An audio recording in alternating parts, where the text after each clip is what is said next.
Wow, sadis, Sambo sadis.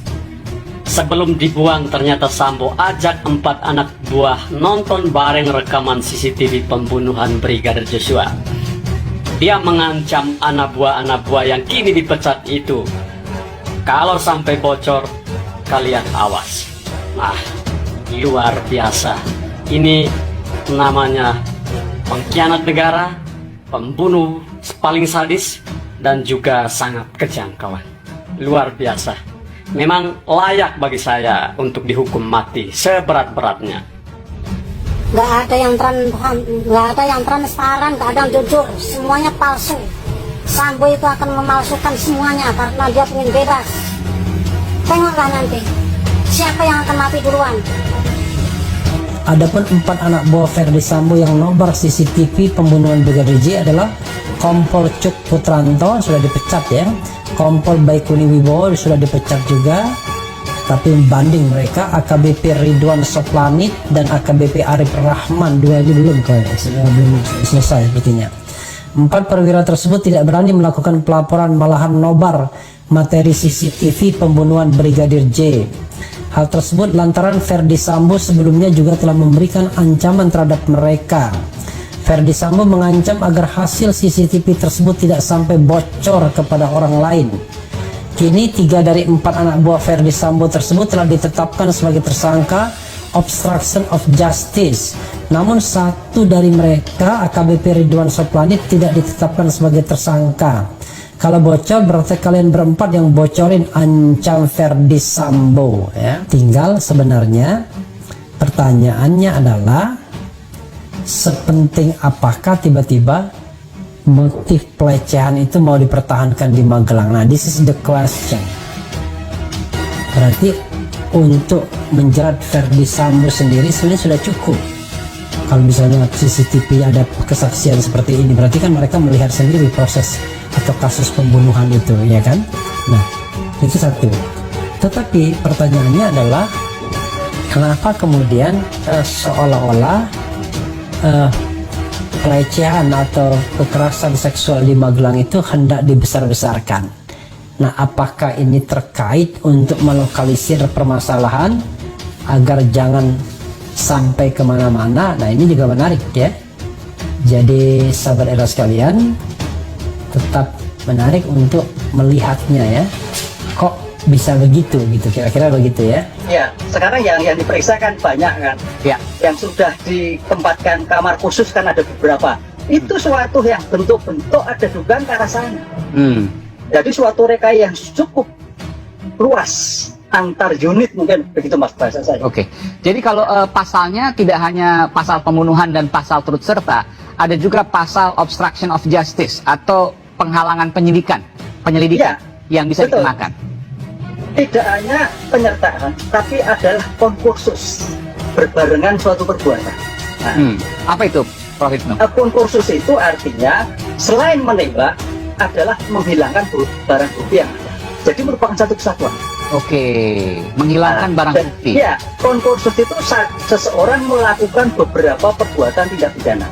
Oke. Itu ancaman hukuman maksimalnya berapa, Pak Prof. Ibnu? Ya, terberat tambah sepertiga. Terberat tambah sepertiga. Jadi misalnya katakanlah 338 itu 15 tahun penjara, ditambah sepertiga. Jadi 20 tahun penjara, itu maksimalnya ya? Ya, teorinya seperti itu. Luar biasa ya. Nah, kalau seandainya pembunuhan berencana udah hukuman maksimal tidak bisa ditambah lagi karena memang sudah hukuman maksimal, kan ada 3 hukuman maksimal, hukuman mati, seumur hidup, dan penjara 20 tahun. Betul. Oke. Dialog kita coba dengar terlebih dahulu bagaimana pandangan masyarakat soal kasus Ferdi Sambo. Ancaman hukuman mati, dan memang jika terbukti yang bersangkutan melakukan itu ya pantas memang dilakukan hukuman mati. Alasannya dengan melihat apa yang bisa membuat dia layak menerima hukuman mati? Karena pembunuhan berencana ya, dan itu kan merupakan sebuah tindak kriminal luar biasa gitu. Pembunuhan berencana itu biasanya yang paling maksimal adalah hukuman mati ya kan, atau hukuman penjara seumur hidup. Karena saya harap bisa dihukum maksimal karena ini telah menghilangkan nyawa seseorang dan telah menghapus mimpi keluarga almarhum dan lain-lain. Pak Ferdi Sambo itu kan profil ya, profil itu polisinya polisi gitu. Jadi kalau menurut saya gitu, hukuman yang pantas untuk beliau adalah hukuman mati. Apa namanya yang dia tunjukkan ke masyarakat umum bahwasanya beliau itu seolah-olah merasa dirinya tidak bersalah.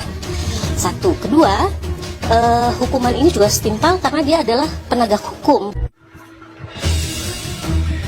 Kaisar Sambo yang sadis ajak 4 anak buah nobar CCTV pembantaian Yosua. Pengakuan 1 dari 4 orang itu buat Sambo terjepit.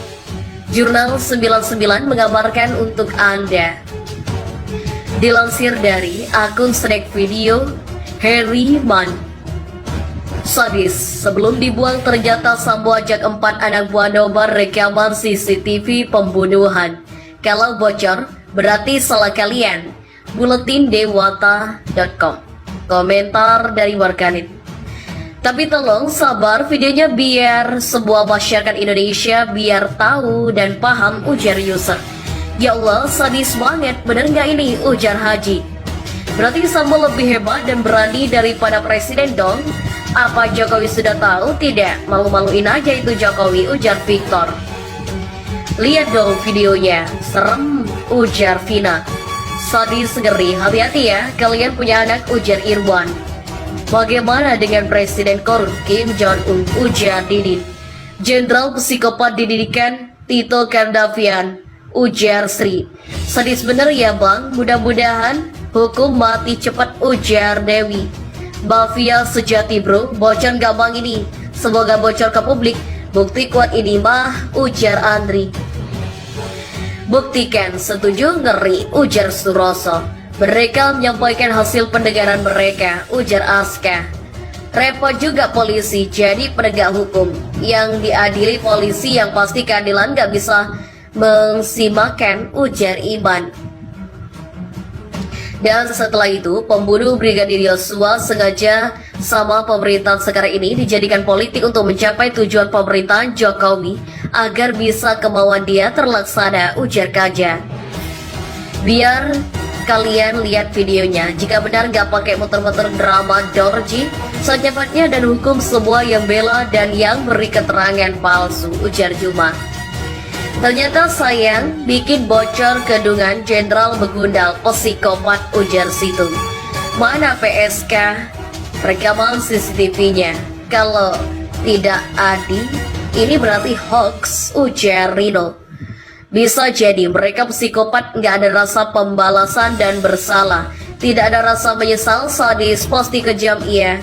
Kelihatan mukanya sepertinya dia puas, ujar Weni. Videonya dibuang, betul nggak nih? Awas keciduk mas, jangan berita hoax, ujar Taurus. Polri dan negara jangan sampai kalah oleh kacung-kacung mafia, ujar Edi. Psikopat kalau benar, ujar Alexander. Berarti 4 anak buahnya psikopat juga dong. Namanya juga penyiksaan asli, ujar Mami. Gangster berseragam, setuju kawal beneran, ujar Brian. Lah cangkemmu bilang kayak gitu ada buktinya nggak? Jangan cuma cangkeman, karena masyarakat butuh bukti, bukan hanya narasi cangkeman, ujar Andi. Setuju Dracula. Mau dong videonya jadi kepo, ujar Nor. Semoga semuanya terungkap sampai ke akar-akarnya. Tapi Allah kan berkehendak lain, jadi terbongkar semuanya, ujar Cinta. Memang sadis, emang baru tahu. Hati-hati bicaramu, mulutmu harimaumu, ujar Sani. Ya Tuhan, menakutkan, ntar yang menyebarkan dibilang hoax, ujar Mastur. Psikopat gitulah, hukum Indonesia terlalu lemah, itulah akibatnya, ujar Wi. Namanya juga sudah kehilangan hati nurani, ujar user. Posting dong videonya bang, ujar Christine. Udah gak ada ampun bagi Sambo, coba cepetan selesaikan, ujar Muhammad. Sambo aja ditangkap, terus anak buah dimintai keterangan gitu aja kok repot, ujar user. Jenderal, apakah kau tak takut akan Tuhan, ujar Henny. Anak buahnya, yang mana bang, siapa saja, ujar Tri. Bangsa sependapat Bapak Sambo, mungkin kalau tidak terungkapkan kanibal, ujar Bu. Betul, semoga presiden cepat untuk menghukumnya, semoga langsung kasih info karena tidak layak hidup, ujar user.